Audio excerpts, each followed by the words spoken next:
está na hora de Bolsonaro voltar? Ou ele devia ficar mais um pouco lá? Voltar de onde para onde?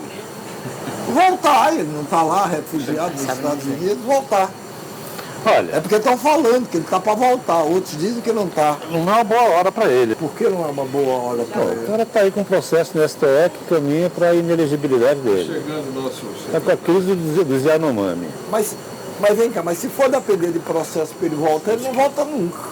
Mas politicamente não é um bom momento, não. Em Casares. Ele tem um problema sério na vida. Um problema doméstico no Brasil, que são os processos no TSE e no Supremo. E um problema Brasil exterior, que é o massacre dos Yanomamis. Declaro aberta mais uma sessão da Confraria do Brito. Orlando Brito, um dos maiores fotógrafos que esse país já teve e que empresta o seu nome a essa confraria. Nosso convidado de hoje é o Dr. Gilberto Kassab, presidente do PSD, secretário do governo de São Paulo, todo poderoso secretário do governo de São Paulo. O PSD que é um dos partidos que mais cresce, se não o que mais cresce nesse país nesse momento. Estão aqui para entrevistá-lo os colegas Bosco Rebelo, Wanda Célia, Ricardo Jarrão, Lúcio Neves e José Casado.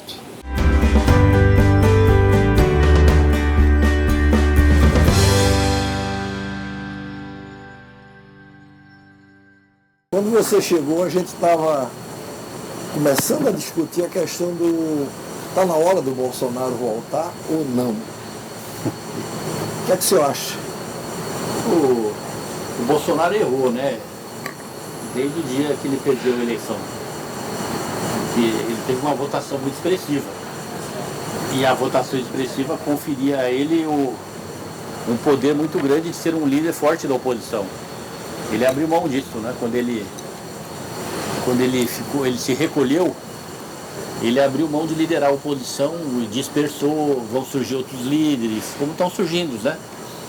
Eduardo Leite está se posicionando, o próprio MDB, por mais que a Simone esteja dentro do governo também, ele sonha em lançá-la candidata a presidente e vão surgir outros. Como ele tem errado bastante, eu não tenho visto movimentos assim para ele voltar, não. Não acredito que ele volte. Ele mesmo disse numa declaração, se eu não me engano, ontem, que volta no final de março, né? Todo dia se fala de uma data. Como é final de março, como ele muda muito, né? Até final de março ele vai mudar muitas vezes. Mas se ele não voltar, ele vai para onde? Se ele não voltar? Não, mas ele tem que voltar. Ele vai ter um visto de turista, não sei se já conseguiu. Ele vai ter que voltar. Uma hora ele vai voltar, mas... uma hora ele vai voltar. Ele vai ter uma estrutura partidária muito forte, né? Não sei se vocês fizeram essa avaliação. Ainda não, eu estava começando. Então, para você... O PL deve ter hoje, eu estou... É um chute, mas com uns 4 milhões por mês de fundo partidário. Quanto? Deve ter hoje, em 2022. 20? Uns 4 milhões. 4 milhões e meio. Não, 4 milhões. É em torno disso, vai, de 3.800 a 4.200. Isso aí não é relevante, você tem 27 estados, coloca para o diretório, 100 mil para um, 200 para outro, nacional, é bem razoável, não é... Fora os pequenos partidos que fazem lambança com o fundo partidário. Os grandes partidos não fazem, tem um acompanhamento muito rigoroso, os líderes são responsáveis, mas o PL, ele vai passar de, vamos dizer que 4 milhões para aproximadamente 18 por mês. Uau. Mesmo que seja investido aí num projeto Bolsonaro 5 milhões por mês, 13 ainda é muito, né, para sobrar, para quem tinha 4. Agora imagina se for 5 milhões. Vão ter uma sede, um escritório político para ele, um investimento em rede social forte, contratação de bons assessores, bem remunerados, vão ter condições de custear voo de avião fretado, vai. E ainda, tudo isso que a gente falou deve estar nos 2,5, né? Eu estou falando se gastar 5. Então eu acho que ele errou quando ele não mergulhou na derrota. Derrota faz parte, né? Ele talvez não estava preparado nem política nem emocionalmente para a derrota. Isso que eu vejo. E se amadurecer, ele vai passar por um processo de transformação. Aí vai voltar e vai tentar liderar. Mas você consegue ver o Bolsonaro, que não sei se tem uma disciplina para isso, a minha impressão é que não. Mas consegue ver ele, um cara viajando pelos estados, fazendo palestras, conferências, ou só pequenos encontros, ou apenas encontros. Quer dizer, ele é um doutrinador? Não me parece ser, né? Mas vamos aqui ser aí bem isento, né? O Lula teve uma vitória muito importante. Se elegeu pela 3ª vez presidente da República, 50% dos votos, pouco mais. Mas o Bolsonaro também teve uma votação expressiva. Então, acho que a presença dele, veja lá as imagens que eu tenho visto lá em Miami, quando ele sai na rua, já junta gente. Isso tudo em rede social é matéria boa, né? Porque cria... Então, eu acredito que ele não soube aproveitar o momento até agora. E o Lula, muito experiente, muito inteligente, está se organizando, está montando a base. Estou vendo nos jornais hoje chamando o PP, chamando o republicano, né? O tempo trabalha a favor do Lula. O tempo trabalha a favor. E o Lula, acredito que ele queira ser candidato à reeleição. Sinceramente, eu acredito que ele queira ser. Ele até já admitiu, né? Recentemente. Ele sabe que ele precisa fazer um bom governo, ele sabe que ele precisa apresentar bons programas. E o tempo para organizar o governo, enquanto não tem oposição, ajuda muito ele, né? Ele está sem oposição. Então, quando o Bolsonaro acordar, não vai ter a mesma situação, né? Então, você acha que quanto mais ele demorar a voltar, pior para ele? Eu acho que ele já perdeu muito e o tempo trabalha contra ele. Então vamos melhorar a pergunta. Você acha que ele volta, ele tem condicionamento de ser líder da oposição? Ou esse caminho já está mais... Não, ele será o líder dessa oposição que tem identidade com ele. Que eu acho que deve ter aí uns 15% do eleitorado. Porque o voto do Bolsonaro, como o voto do Lula, teve uma componente muito forte da rejeição ao outro. Sim. Então, eu acho que ele, quando voltar, ele volta para liderar esses... vamos dizer que seja 15%, porque o resto vai ser o anti-Lula, mas que é expressivo. Mas ele lidera, eu digo assim, dentro do parlamento, ele vai liderar o PL, por exemplo? Não, essa força dele lá dentro já perdeu muito. Eu acho que ele vai liderar 30 parlamentares. Você está dizendo, pelo que eu entendi, que ele saiu do patamar de 58 milhões de votos para algo próximo de 20% dos eleitores apenas, que ele perdeu em 45 dias. Tudo. Não, ele não perdeu, nem ele nem o Lula. Quando nós chegamos numa situação que era Lula ou Bolsonaro, e ambos tinham uma rejeição muito grande, quem rejeita brutalmente o Lula só tinha a opção Bolsonaro. E vice-versa. Isso continua, nós não temos eleição. Uhum. Se nós chegarmos numa eleição de 2026 e tiver novamente apenas ambos, vai fazer a mesma coisa. O antipetista ele vota em qualquer coisa menos no Lula. E o antibolsonarista também. Uhum. Né? Então, esses votos nem o Lula tinha 50% e nem o Bolsonaro, isso que eu disse. No momento que não tem eleição, ele lidera que eles são radicais, né? Ele é um direita radical. Eu não acredito, mas é uma intuição, eu não vi nenhuma pesquisa, mas meu sentimento que seja em torno de 15% dos eleitores, e em termos de deputados, uns 30, 40 deputados. Eu não vejo o PL que tem 99 deputados, eu não vejo mais que 30 que esteja assim fechado, se ele tiver uma posição radical, rancorosa, eu não vejo. Não vejo ninguém no PP, não vejo nem no Republicano. O Republicano votou a favor da emenda do Lula. Né? O PT votou a favor do candidato do Republicano no TCU. A gente tem pouca experiência, né? Alguma conversa tem, né? Não é possível. Você acha que essa polarização, vamos chamar assim, esse dualismo, Lula, Bolsonaro, isso se prolonga no tempo? Não, acho que não. Por quê? Eu acho que não, porque os partidos estão caminhando para ter mais qualidade. Por quê? Porque nós estamos tendo uma redução do número de partidos.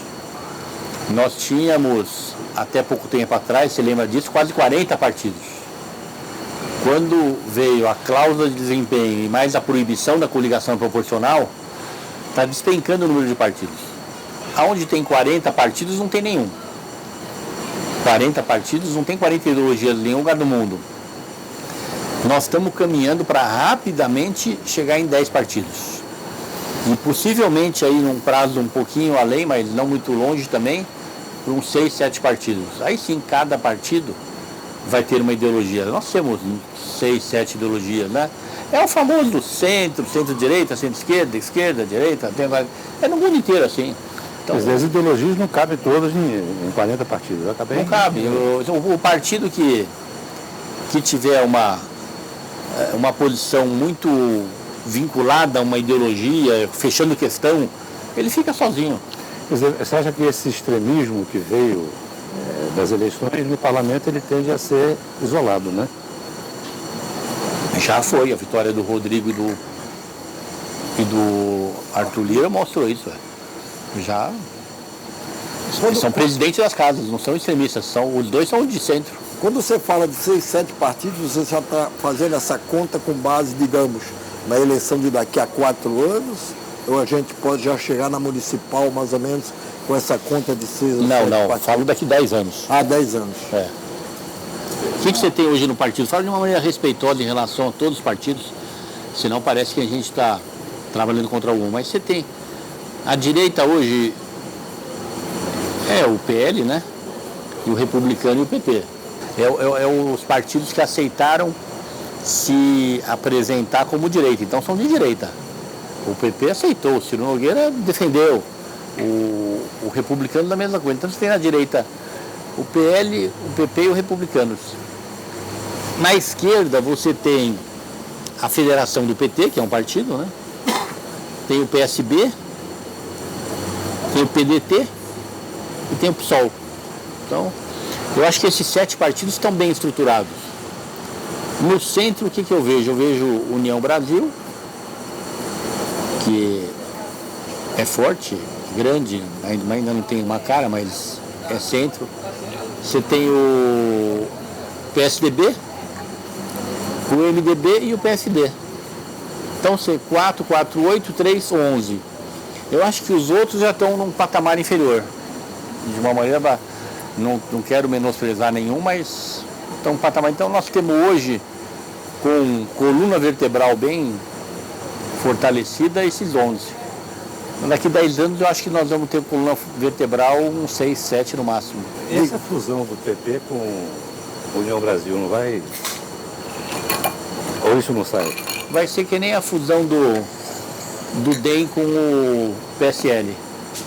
É uma fusão por fusão, então isso não dá liga, né? Dá número, mas não dá unidade. Dá número, mas não dá cara. Eu acho que o PP com o PSL vai ser isso, vai ser um partido inchado, com peso no Congresso, né? Mas eu não vejo assim projetos. Agora, olhando para frente...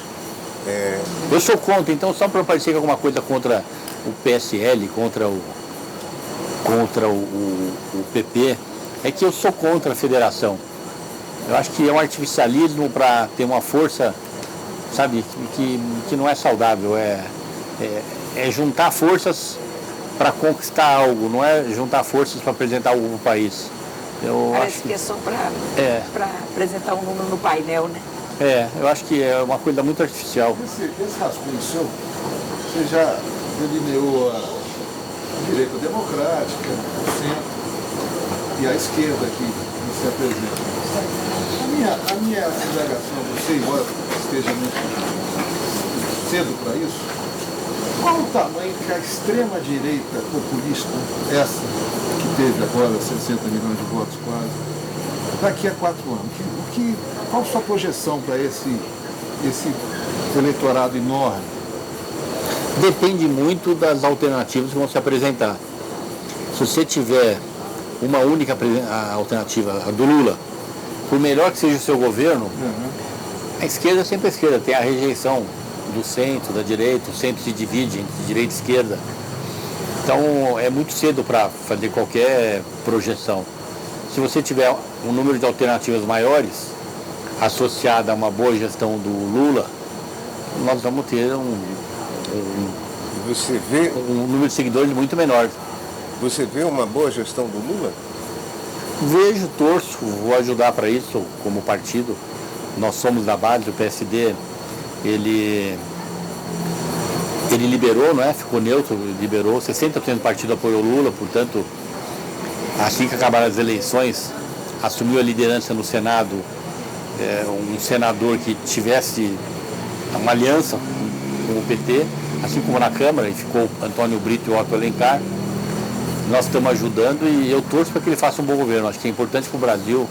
Quando a gente torce, é difícil fazer uma projeção que não vai bem.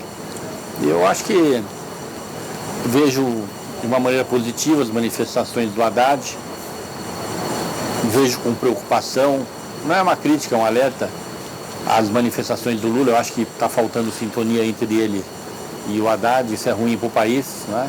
Não é combinado, não? Não é do jogo.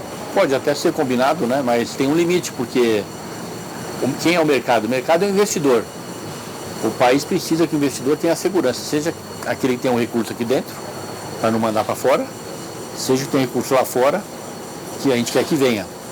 E o mercado, se o presidente tem uma manifestação, o ministro tem outra, ele fica com o presidente. Então é um jogo combinado meio perigoso, né? Tem um limite, porque, que eu saiba, vocês conversam com os investidores, como eu também, a preocupação é grande. Até onde o Lula vai? Ele vai voltar atrás? É jogo combinado? Essa indefinição sobre o gasto e a dívida do governo, que o governo terá que administrar, isso todo esse ruído que hoje existe dentro do governo na área econômica, muita gente interpreta como o início de fritura do Haddad. Você acha isso também? É um pouco inconcebível que um presidente da República acaba de tomar posse, ele já no primeiro mês quer queimar o seu ministro da Economia, não é? Eu acho que não, acho que ele gosta do Haddad, acho que ele torce para dar certo. Eu sou um pouco conservador na questão econômica, eu defendo o teto com aperfeiçoamento, porque o teto funcionou até na pandemia, né? O teto, as excepcionalidades funcionaram, a própria pandemia, não é? O Congresso aprovou a excepcionalidade, funcionou. Acho que deveria agregar a lei do teto, além de prever excepcionalidades, precisa, lógico, eu tiraria a saúde, que eu acho que já resolveria bem. Tirando a saúde, nós teríamos muito mais estabilidade, aí definiria qual é o teto. Mas a estabilidade fiscal é muito importante. No Brasil, por conta das circunstâncias, da conjuntura, das realidades diferentes que a gente vive, você não ter uma legislação fiscal rigorosa fica muito difícil, causa muita insegurança, não é? Então eu defendo esse rigor, mas eu tenho certeza que é importante que seja aperfeiçoado. Mas esse rigor que o senhor fala, são os 13% de juros ou o rigor no modelo? Não estou falando dos juros, estou falando da questão fiscal. Ministro, apoiar o Lula é diferente de votar com o PT? Eu conheço muita gente que já está contra o Lula, falando mal do governo Lula, mas votou nele porque entre Lula e Bolsonaro era Lula. Sem dúvida. Mas acompanhar o PT no Congresso é mais difícil? Votar com o PT? Não, porque você pode votar em algum momento. Pega a bancada do PSD. Somos 42 deputados. Dos 42, nós temos uns de 30, 35 que tem muita facilidade de votar com o PT pelas questões locais, pelo enfrentamento que fizeram nas eleições. E tem alguns que vão ter dificuldade em alguns momentos, mas não vão ter nenhum problema de votar em outros, como por exemplo a bancada do Paraná, do Ratinho, que tem lá no Paraná o PT seu adversário, não é? Então vai ter, lógico, aqueles que já largaram também no parlamento, mas eu não vejo problema com o Lula em termos de estabilidade no parlamento. Acho que a base dele é estável. Não estou falando de votar projetos ou não, porque base estável é aquela que não cria grandes problemas, que deixa o governo andar, não é? Agora, votar uma emenda à Constituição, aí são coisas mais trabalhadas, que aí vai aumentar muito o peso de figuras como Arthur Lira, que não está nessa base mais estável, né, o que ele representa. Se eu estou entendendo bem o que você está dizendo, a base do Lula no parlamento é mais estável, então não tende a criar problemas. Os problemas que você está identificando partiriam de dentro do governo? É isso? Não, estou dizendo que não vai ter assim pedidos de CPI, convocações de ministros, são esses mecanismos que toda oposição recorre para atrapalhar o governo, para criar embaraço, para desgastar a imagem. Por outro lado, esses 3 pilares, esquerda liderada pelo Lula, que são 150 deputados, PSD, MDB, 50 cada um, 250, ordem de grandeza, não são suficientes para aprovar os projetos importantes. E aí eu ia dizendo que é aí que cresce a importância do Arthur Lira, por exemplo, que com a sua presidência da Câmara, com a força que ele tem lá dentro da casa, com esses parlamentares do seu partido, do União Brasil, do próprio PL, ele poderá, e eu acho que deverá, conseguir trazer parlamentares para dar a maioria para votar esses projetos.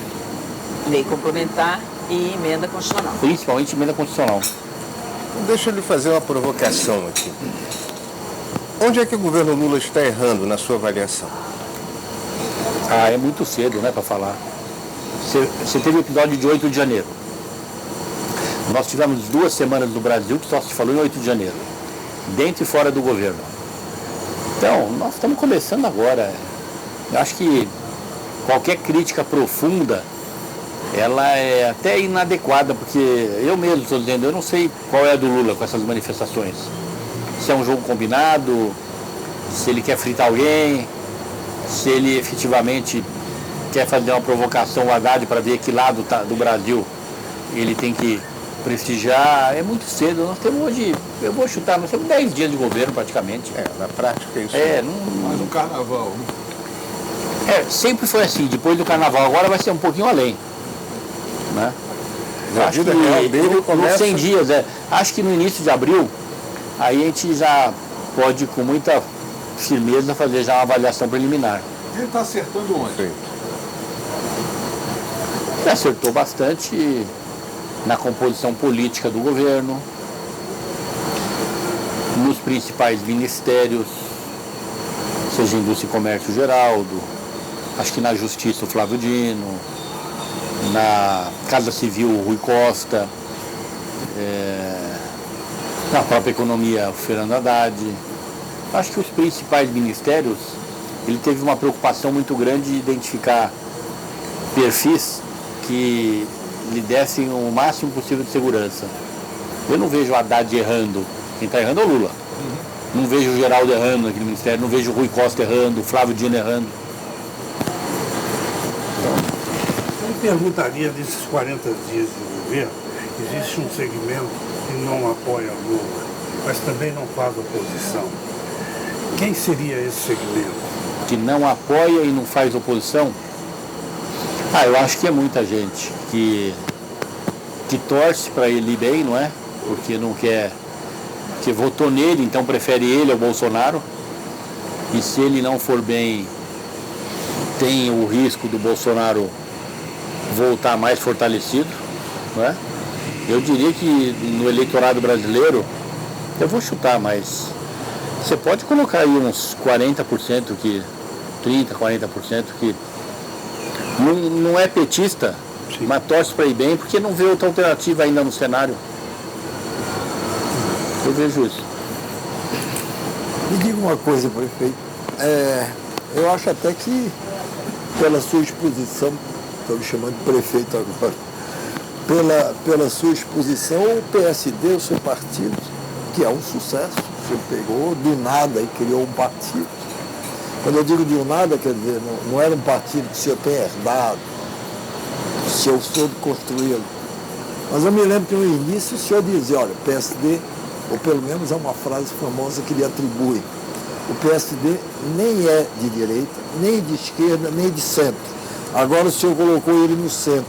Isso é uma evolução ou ele Não. sempre... Essa frase foi uma entrevista à Rádio Estadão, no momento que o partido não estava nem registrado ainda, mas com grande chance de sair.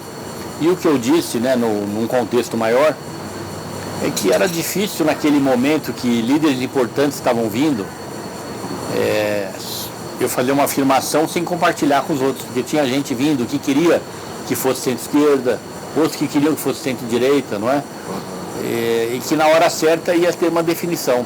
E com o tempo essa definição foi se consolidando como um partido de centro. E ele é visto hoje, dentro da política e fora da política, como um partido de centro. E é de centro. Nessa eleição recente, o crescimento dele foi de quanto, mais ou menos, para a gente ter uma ideia? Nós temos tido, em todas as eleições, um crescimento acima de 20%. Todas as eleições, desde que o partido foi fundado. É algo assim muito expressivo, não é? Vamos aqui registrar um momento atual. Nós temos 42 deputados federais, o que nos coloca como a quinta bancada de deputados federais, mas muito próxima da terceira e da quarta. Nós temos no Senado 16 federais, e aqui uma peculiaridade: dos 16, 6 são mulheres, que nos colocam a primeira bancada.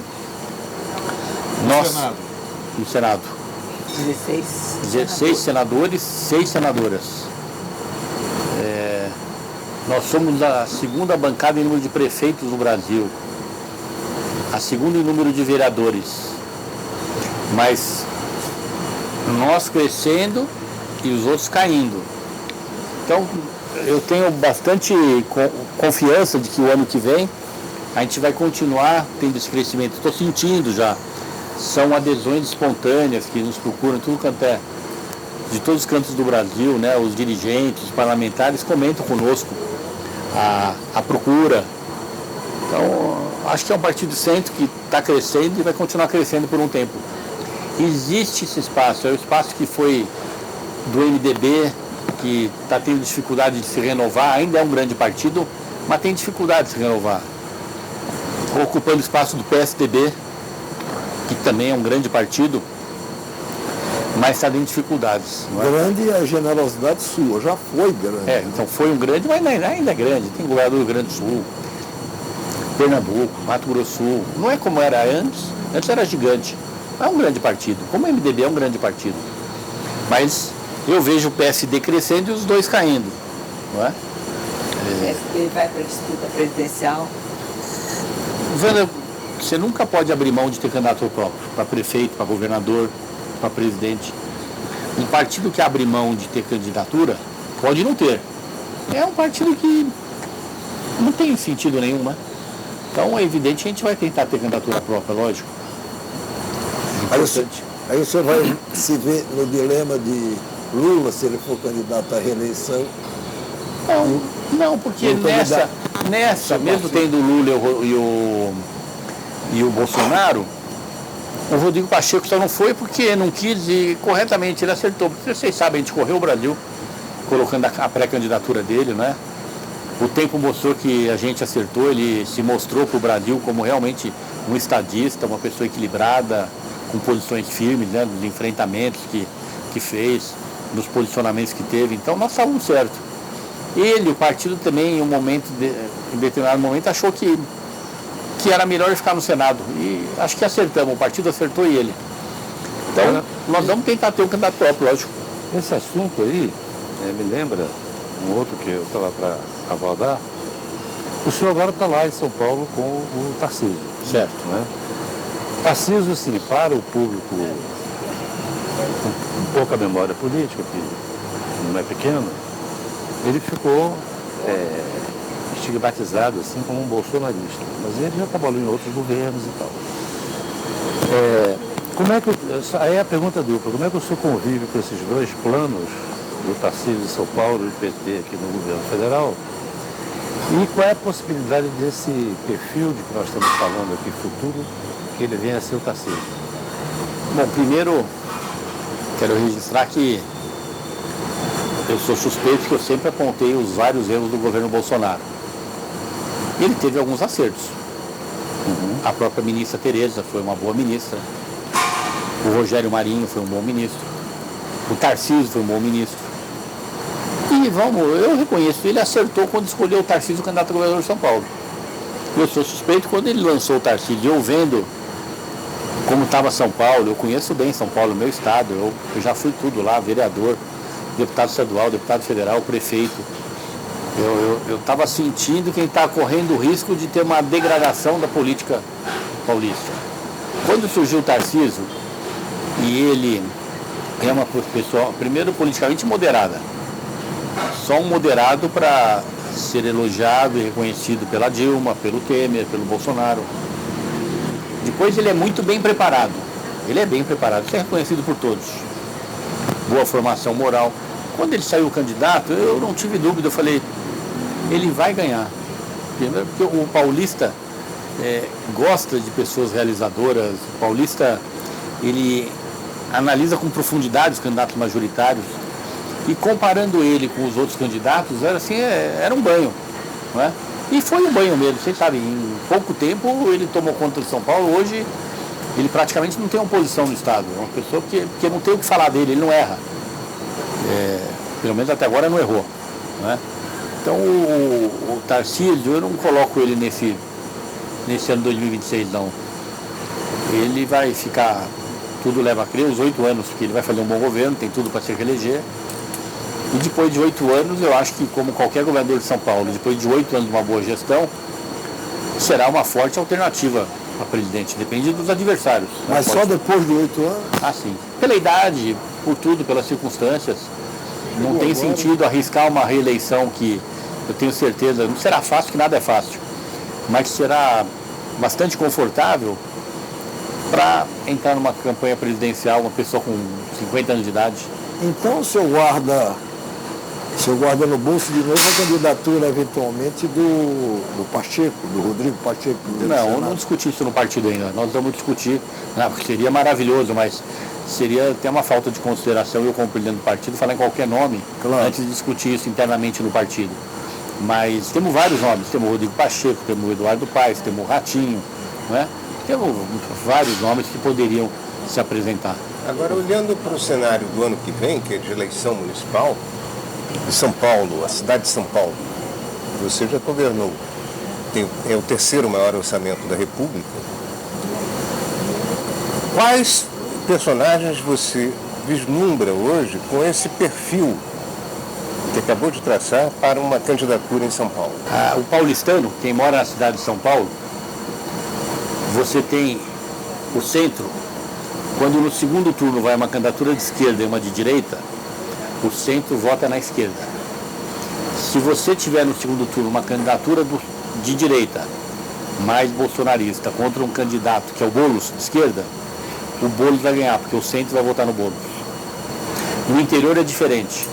Quando você tem o centro e a direita, no segundo turno, o centro vota na direita. Então, em São Paulo, eu acho que vai haver uma tentativa do centro de encontrar um candidato. Porque se esse candidato vai para o segundo turno, no segundo turno o centro contra a esquerda, a direita vota no centro, não na esquerda. Então, acho que todo mundo está pisando em ovos porque é uma eleição muito importante e ainda não tem circunstâncias para definir um candidato que possa representar o centro. Pode até ser o atual prefeito, depende só da avaliação dele no momento certo.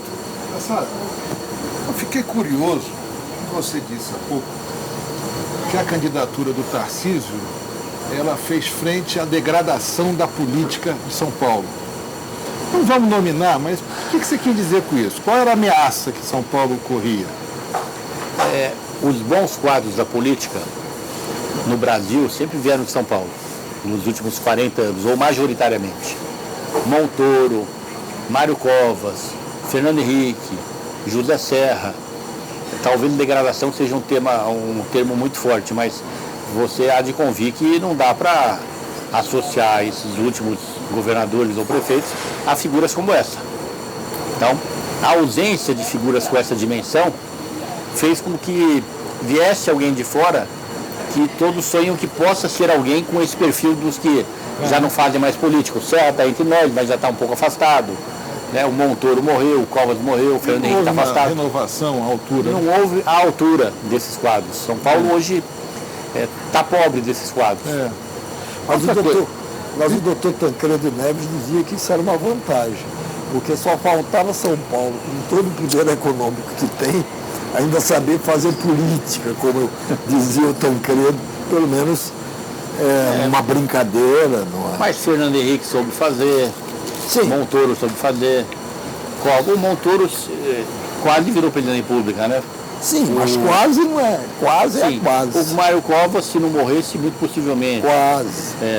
Então, bons quadros. Hoje você não tem Fernando Henrique, né? Hoje você não tem em São Paulo quadros à altura desses homens. Você não tem.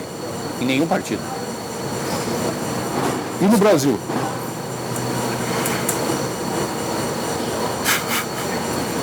Não tem.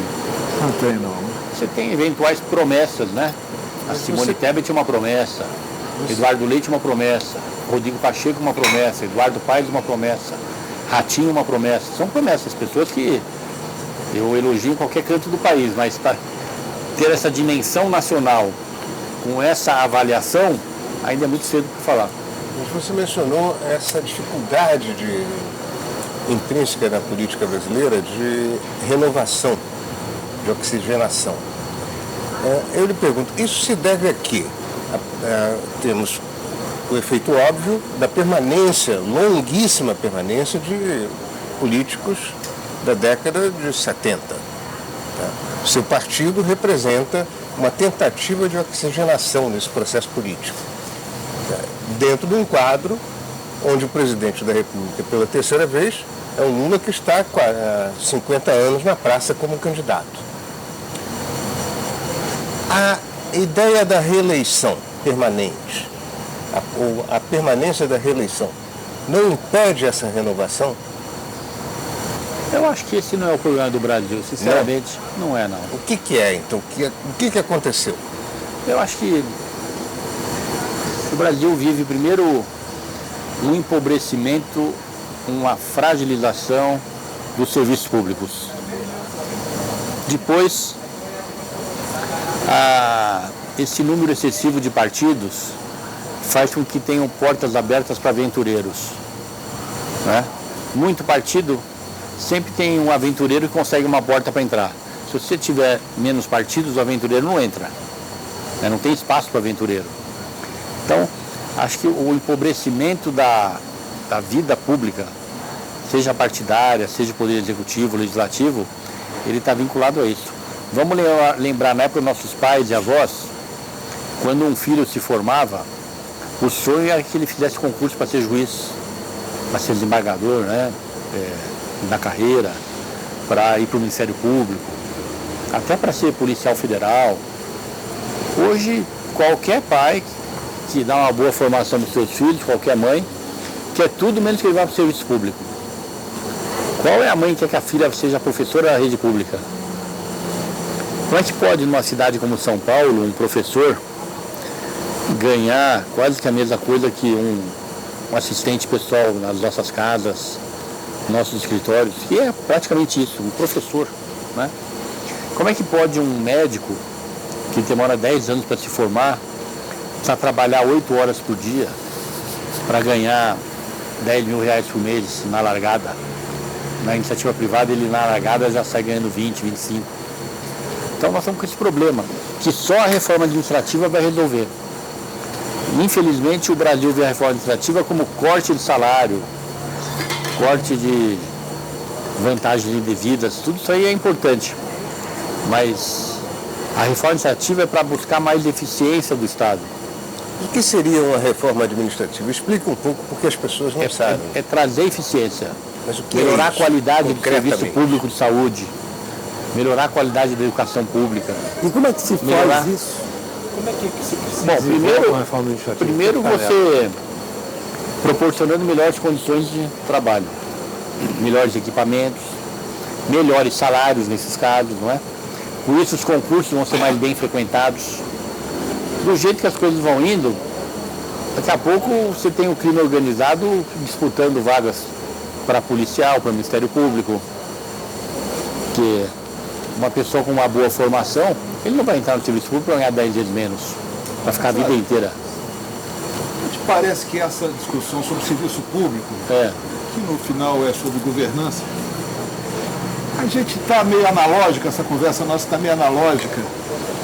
A gente tem o mundo, está na pauta, na agenda do mundo, a economia solidária, inclusiva, verde, 8 mil quilômetros de costa brasileira, economia azul, não se fala nisso.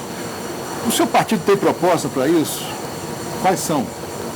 A nossa proposta é, para essa legislatura, focar na reforma tributária e na reforma administrativa. A reforma administrativa visando justamente aumentar a eficiência do Estado.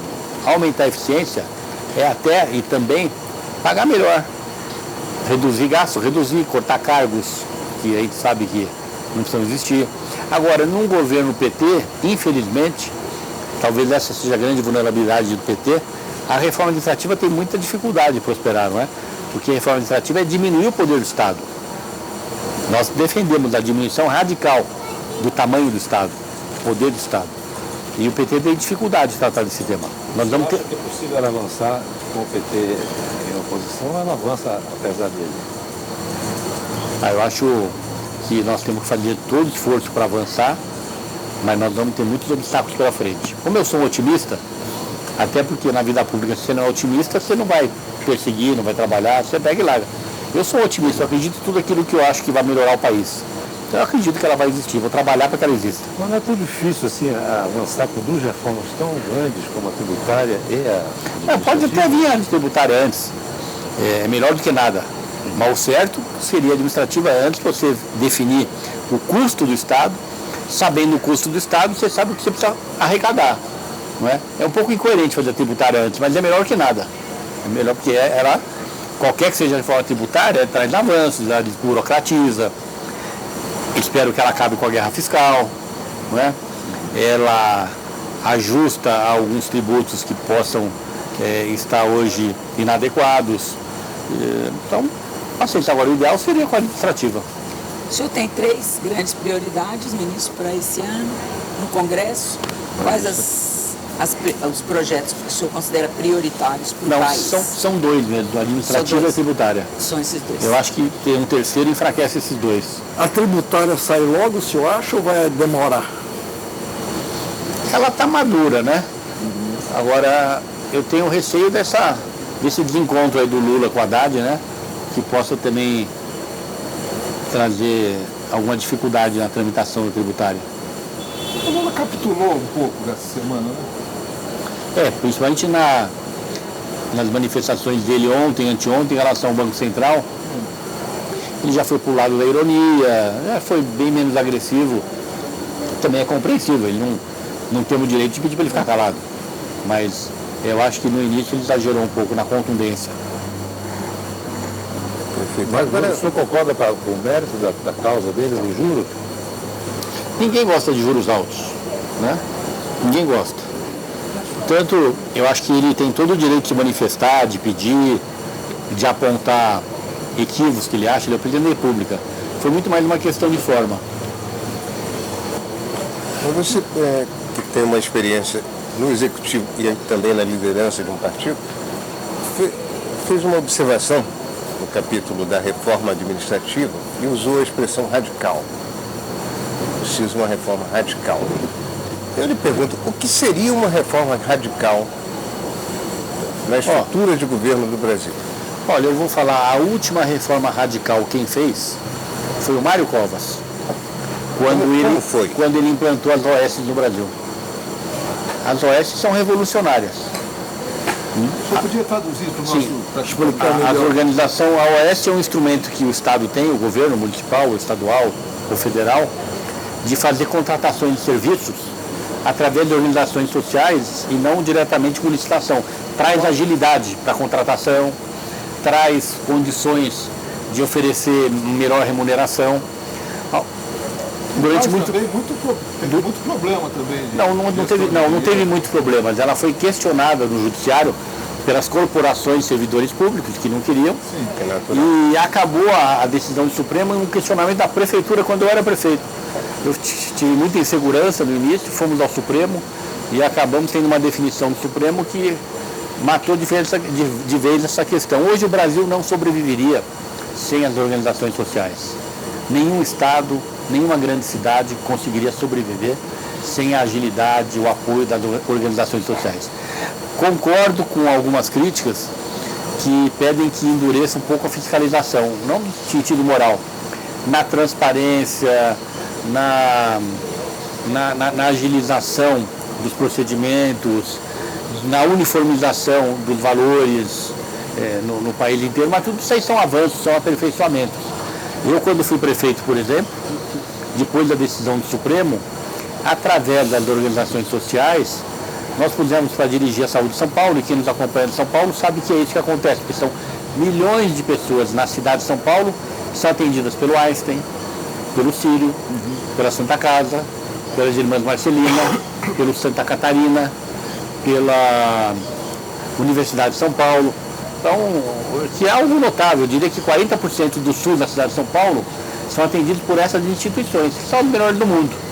Isso só foi possível graças a essas instituições formarem as suas organizações sociais, sem finalidade lucrativa, nenhuma delas tem, e prestar um serviço que existe até hoje, né? Então, essa eu entendo que foi a grande reforma administrativa nos últimos 30 anos no Brasil e foi implantada com coragem pelo Mário Covas. Mas a partir daí, o que teríamos na sua proposta, na sua visão? A partir daí, Quão radical será essa? aquilo que continua sendo estatal, continua sendo público e essencial, como são os serviços de saúde, de educação, de segurança, você precisa melhorar o padrão dos servidores. Isso só vai melhorar o padrão também melhorando os salários, né? Melhorando e investindo em equipamentos adequados, dotando, enfim, o poder público de condições de prestar um bom serviço. Me diga uma coisa, bom, temos os três poderes aí da República, e claro, todos eles têm problemas. Mas no momento você identifica mais problemas onde e por quê?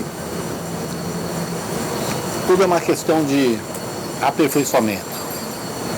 O judiciário brasileiro funciona bem. Tem problemas? Lógico que tem. O legislativo da mesma maneira.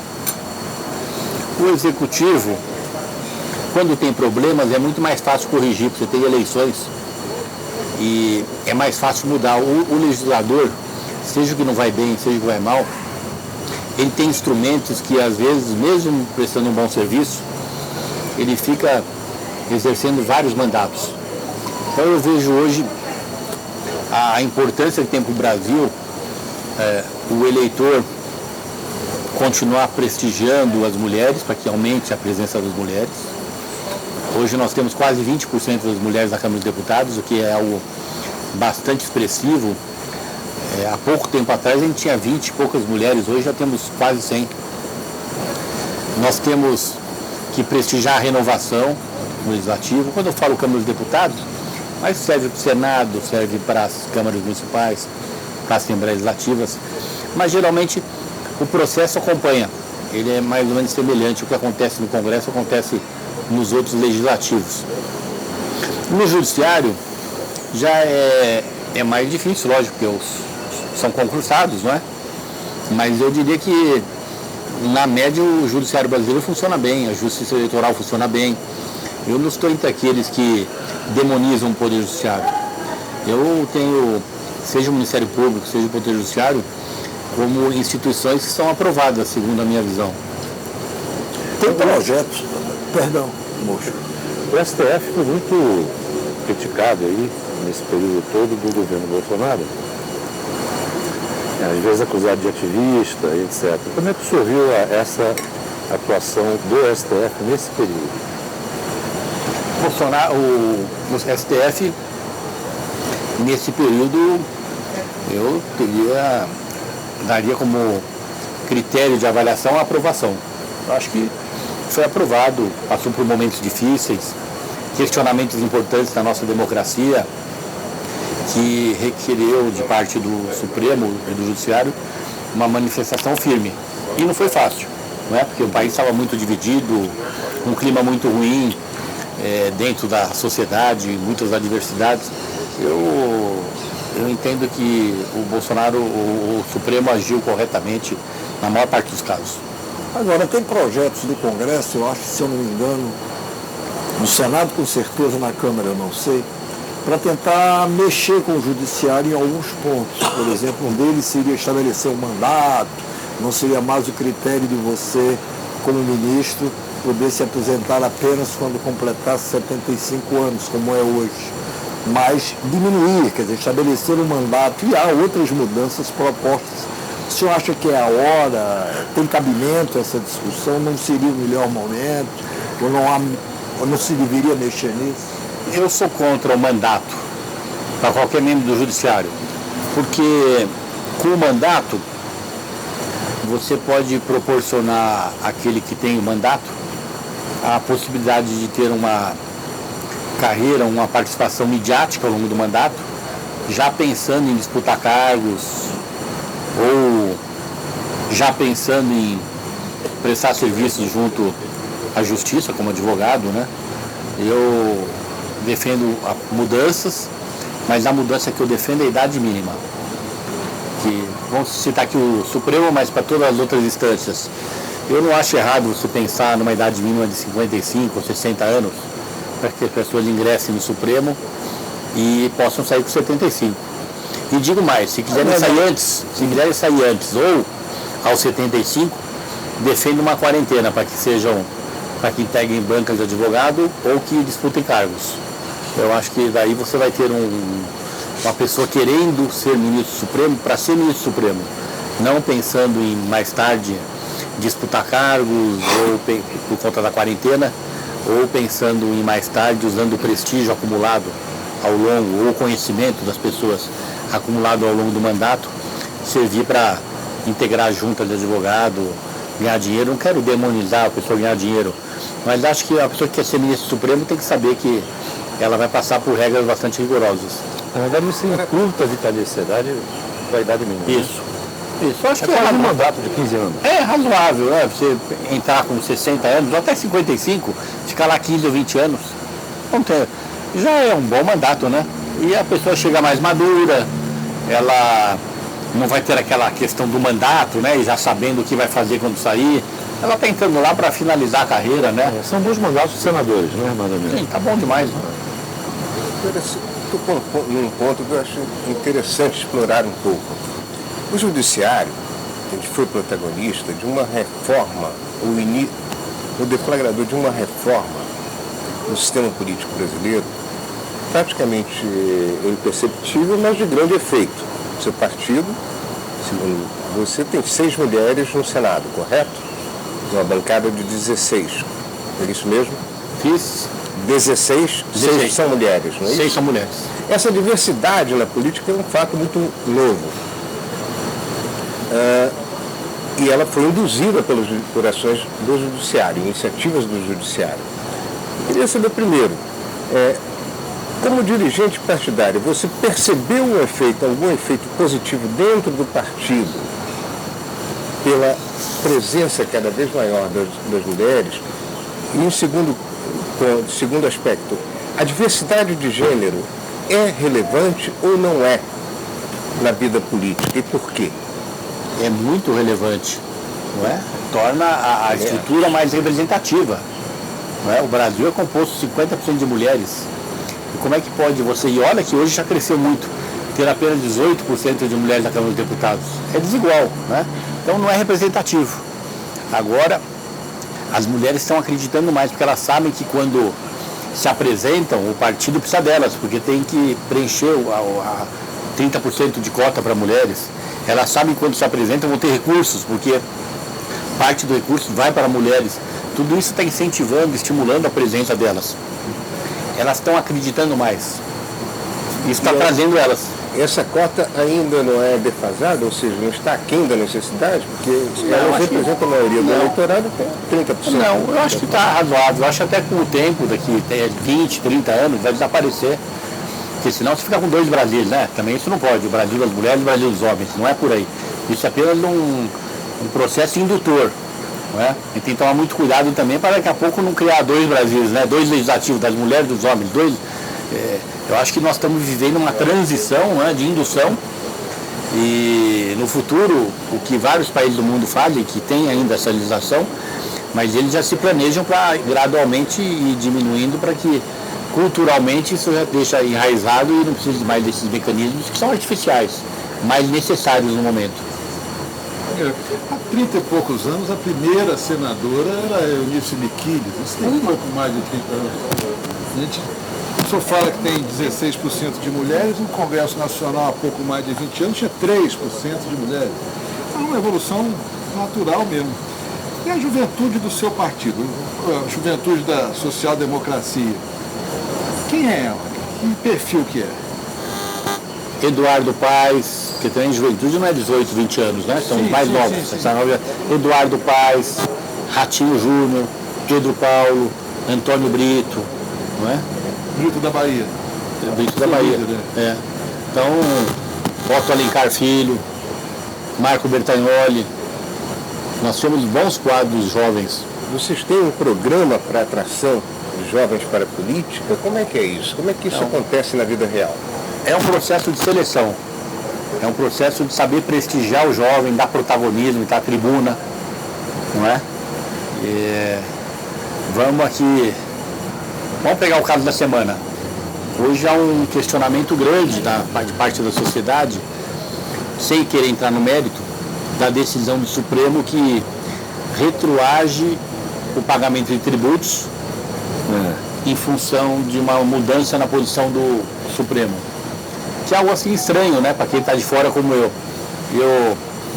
Nesse momento da vida da empresa, o Supremo definiu que ela não precisava pagar tributo. E ela ficou esse tempo todo sem pagar. Agora o Supremo resolve que precisa pagar. Tem que pagar retroativamente isso aqui. Então, um dos grandes quadros que a gente tem é o deputado Pedro Paulo do Rio de Janeiro, que estuda o tema tributário há muito tempo. Foi secretário da Fazenda, Eduardo Paes. Então, coube a ele apresentar um projeto que está defendendo com brilhantismo o debate, né? Está indo ao Supremo, vai fazer audiência pública, participando de várias entrevistas, se posicionando muito bem. É um jovem, é uma renovação, né? Então, é você dar oportunidade para os jovens. É interessante. O MDB, volto a dizer, é um grande partido, mas foi o maior partido do Brasil durante muito tempo. Ele tem tido dificuldade, por exemplo, de prestigiar os jovens. Eu vejo isso, né? O PT tem tido dificuldade Não se renova, né? de se renovar. A gente está vendo aí, depois, no terceiro mandato do Lula não está tendo essa renovação. Não estou aqui dizendo que o PSD é melhor que os outros, não. Mas a gente foca essa questão para tentar prestigiar o jovem. Não é sair catando o jovem, porque os jovens aparecem. Você tem que saber usar o poder discricionário do dirigente para saber prestigiar as pessoas certas, não é? Como é que você está resgatando, jovens ou não, mas essa legião enorme de brasileiros que sucumbiram a um populismo radical de direita e que não são exatamente nazistas ou fascistas? Você certamente tem uma porta aberta para o seu partido para esse tipo de eleitor, de gente. Tem? Eleitor de gente que? Dessas pessoas que não são esses radicais, mas que também não são de esquerda. A direita democrática. A turma que acabou entrando com o Você tem uma porta aberta para esse O tipo? PSD é um partido do centro. Pois é, se você No processo partidário é difícil a convivência. No processo eleitoral é mais fácil, porque no processo eleitoral é uma questão de comparação, não é? Vamos por aqui porque aqui é pior. Mas num processo partidário, de construção de um projeto partidário, não, acho que não tem sentido. E essa legião vai ficar órfã? Esses brasileiros que entraram na política de alguma forma, seja na porrada, mas entraram na política? Eu acho que estão vindo para o centro, né? Eu acho que ao longo do caminho, ou eles vêm para o centro ou vão para a direita. Mas você tem alguma forma de atrair esse povo? Tem alguma... É um processo de seleção natural. Eu vou dar o meu exemplo. Eu, em um determinado momento da minha vida, muito jovem, eu fui prestigiado aqui em Brasília, porque me deu oportunidades, senão eu não conseguiria adquirir experiência, por Jorge Borhausen. Eu devo a ele a minha presença aqui em Brasília, a minha articulação, a minha visibilidade, as oportunidades que eu tive em me possibilitaram avançar. E em São Paulo, o Guilherme Afif Domingos. Eu, muito jovem, sempre tive da parte dos dois as oportunidades. No meio da minha carreira, a grande oportunidade que me deu foi o da Serra. Todos sabem, ele disputou a prefeitura sabendo que ia largar a prefeitura para ser presidente, ele queria ser presidente da República. E o vice dele seria alguém que assumiria a prefeitura. Ele me deu a oportunidade, ele me convidou para ser vice, eu fui seu vice, ele sabendo que ia passar o bastão da prefeitura para mim. Então, eu jovem, né? Pouco mais de 40 anos de idade, me deu uma grande oportunidade. Então, é uma questão de você saber selecionar na política o jovem, porque você enxerga nele oportunidades. É evidente que você não acerta sempre. As grandes oportunidades que eu tive como jovem, eu devo a essas três pessoas, ao Bornhausen, ao Afif e ao Serra. Eu me lembro dos jovens do Bornhausen, que você fazia parte, ao lado do Rodrigo Maia. Isso. O próprio Eduardo Paes. Mas ainda mas um pouquinho mais novo, mas estava junto. O que desse time todo sobraram? Você e o Eduardo Paes? O Rodrigo aposentou-se, o Luiz Eduardo faleceu. Eu acho que sim. Mas ainda sob um tempo que os partidos tinham chamado MDB jovem, não sei que jovem, né? A facção jovem. Geralmente chegava lá, fazia muito mais barulho do que os mais velhos. E era ali que você começava a pescar os que tinham aparentemente mais vocação para a política. Isso não tem mais, não é? Tem. No PSD tem. O PSD tem. PSD, todos os partidos têm, todos os partidos têm. Tem a sua ala jovem. Tem a sua ala jovem. Então, quando o senhor diz que... Chega o PSD, por exemplo, você tem lá um jovem parlamentar que tem 25 anos hoje, do segundo mandato, que foi o deputado estadual mais votado do Piauí. Tem um deputado estadual também, 20 e poucos anos, se elegeu, agora pela primeira vez, o deputado estadual Sergipe.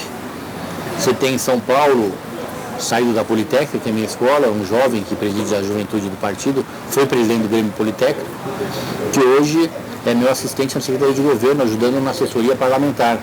Então, dar oportunidades. É mais difícil a convivência com essa aula na época, vamos dizer, na vida partidária do que na vida eleitoral? Não, ele perguntou em relação a abrir espaço para a direita no Partido de Centro. Isso. O que eu disse é que na atividade partidária, isso não é comum. A pessoa que é de direita, ela, ao longo do processo que não é eleitoral, ela procura um nicho de direita, ela é de direita, não procura um nicho de centro. Quando você chega numa campanha eleitoral, ela vê, não tem um candidato que ela acredita na direita, ela prefere ir para o centro do que para a esquerda. Não é? Como aconteceu agora com o Tarcísio. Por que o Tarcísio ganhou a eleição em São Paulo? As pessoas não estavam satisfeitas com a gestão do Dória e do Rodrigo, mas a opção era a Haddad de esquerda. Então, vamos com parte delas, né? Que não são de esquerda, não é de esquerda, não são de esquerda, foram com o Tarcísio.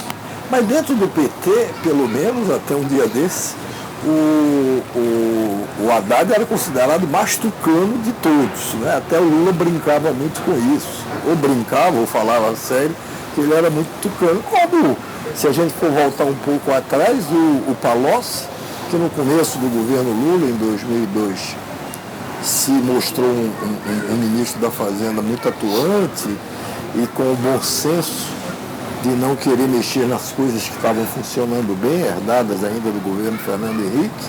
O Palocci também se comportava com um extremo equilíbrio. O senhor acha mesmo que o Haddad pode ser classificado assim como um homem de esquerda? A questão é comparativa. Vamos voltar a São Paulo.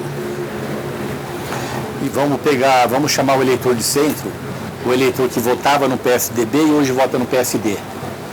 Que é mais ou menos por aí. Se você colocar esse eleitor com a opção do Boulos e do Haddad, ele vai todo para o Haddad. Se você colocar essa opção para o eleitor, o Haddad contra o Tarcísio, ele vai todo para o Tarcísio. Aqui em campanha é comparativo. Ministro, e as fake news? Como combater? Como é que o senhor vê isso? É um processo crescente de aperfeiçoamento. Cada vez mais as punições vão ser mais rápidas, mais exemplares. Cada vez vai ser mais fácil identificar os seus responsáveis, não é? A tecnologia pode tudo. E com o tempo, eu como acredito no mundo melhor, a tendência é desaparecer. Acho que vai ser muito fácil pegar a origem.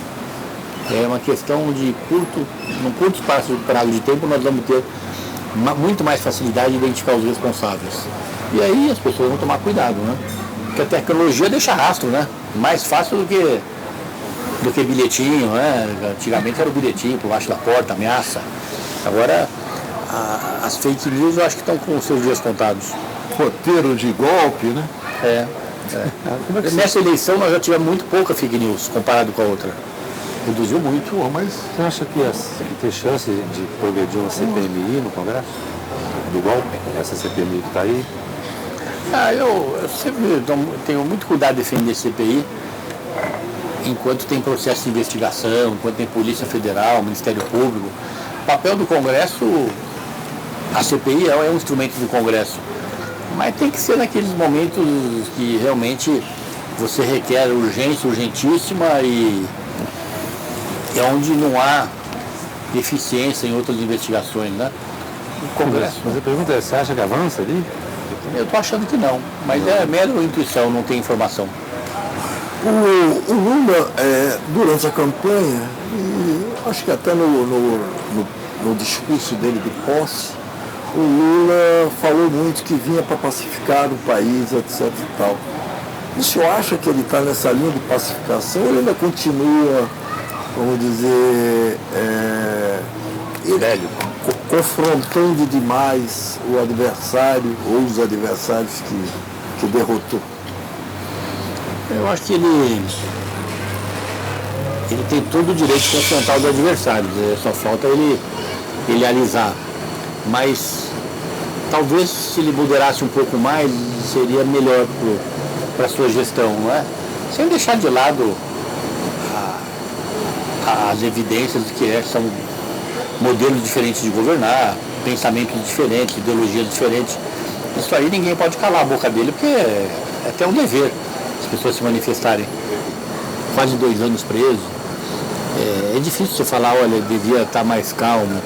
Mas, por outro lado, ele está esquecendo também para fazer bem a sua alma, lembrar dos brasileiros que deram a terceira oportunidade de ser presidente da República, não é? Acho que se ele começar a pensar um pouco nesse lado, ele vai ser mais generoso, vai ficar mais calmo.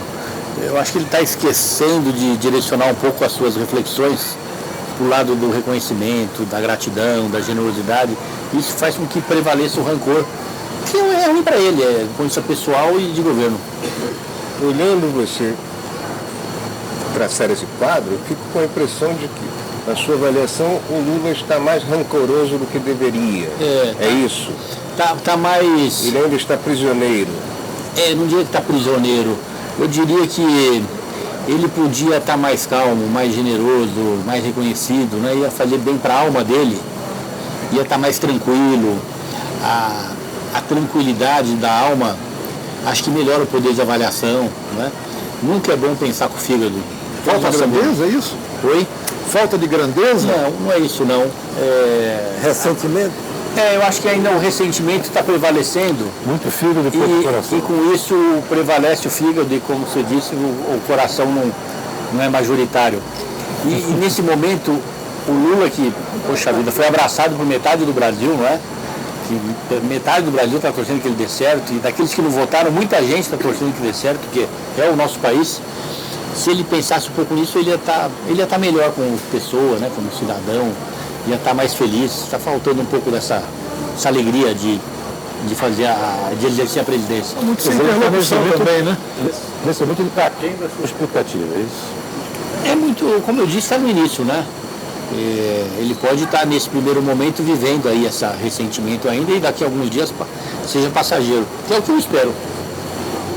Essa coisa da alegria no poder, no exercício do poder, isso às vezes passa pela frente. Por exemplo, o Eduardo Paes. O Eduardo Paes me parece ser um político feliz com aquilo que faz, ou seja, prefeito do Rio de Janeiro. É importante, até porque a pessoa pediu para ser. O Lula bateu na porta da nossa casa e falou, eu quero ser presidente. E na hora que você dá esse voto, é importante que ele mostre esse reconhecimento, que ele pediu e conseguiu, não é?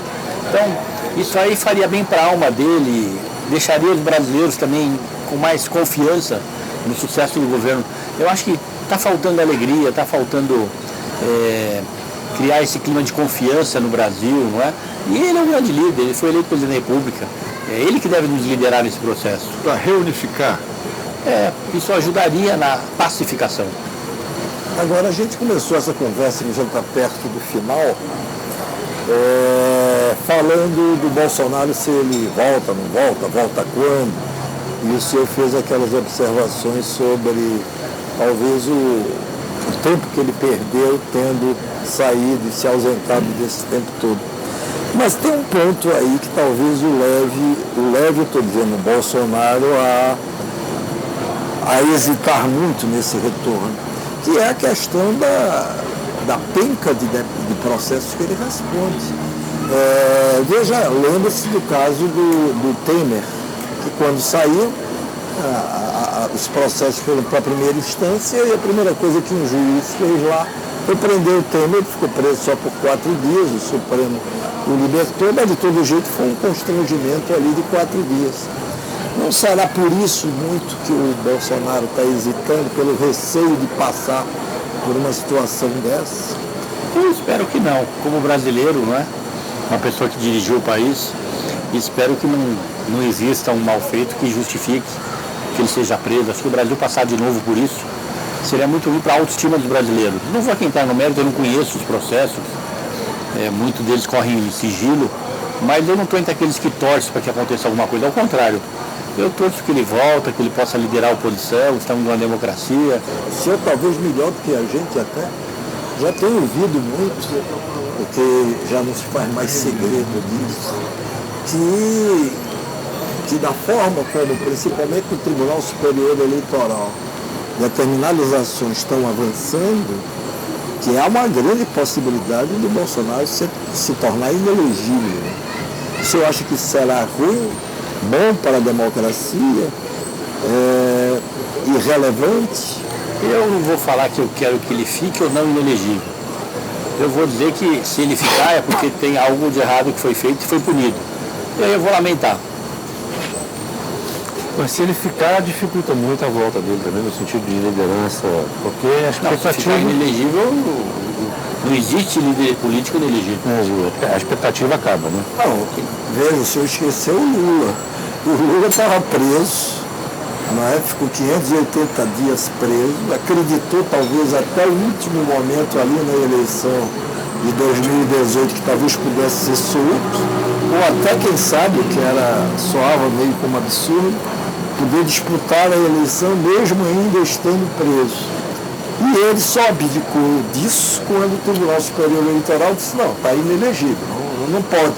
E ainda assim, ele foi capaz de, em 30 dias, menos de 40 dias com certeza, transferir um monte de voto para o Haddad, naquela eleição disputada contra o Bolsonaro. Mas estava inelegível, não participou. Sim, estava inelegível, mas ele tinha ali um bornel de votos suficiente, uma capacidade de liderança mesmo preso, de dizer, bom, já que eu não posso, agora está o Haddad aqui, ele é o meu candidato.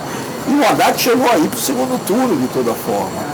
O Bolsonaro, o senhor não vê, de repente, com essa capacidade de, caso se torne inelegível, de transferência de voto grande? Eu acho que naquilo que ele liderar, eu não sei qual é o tamanho, já falamos sobre isso aqui, a transferência existe, lógico, naquilo que ele liderar. Eu não sei dimensionar aquilo que ele lidera de fato e aquilo que foi rejeição ao Lula, ao PT. Se houver um avanço dessa discussão, o PSD não vai deixar por conta de cada parlamento. O PSD nunca fechou questão até hoje. Eu acho difícil ter condições dentro de uma CPI para fechar a questão. É amarrar o deputado, engessar, tirar ele o poder que ele tem da discricionariedade, né? Não acho que seja motivo para fechar a questão. Chegamos ao fim de mais uma rodada da Confraria do Britos, que teve o prazer de receber hoje o Dr. Gilberto Kassab, foi deputado federal, foi deputado estadual, prefeito de São Paulo, ministro das Comunicações e hoje, além de presidente do PSD, é também secretário do governo de São Paulo, porque de alguma maneira ele foi talvez o principal construtor dessa vitória do governador Tarcísio de Freitas. Agradeço a atenção de todos e os convido para uma próxima rodada.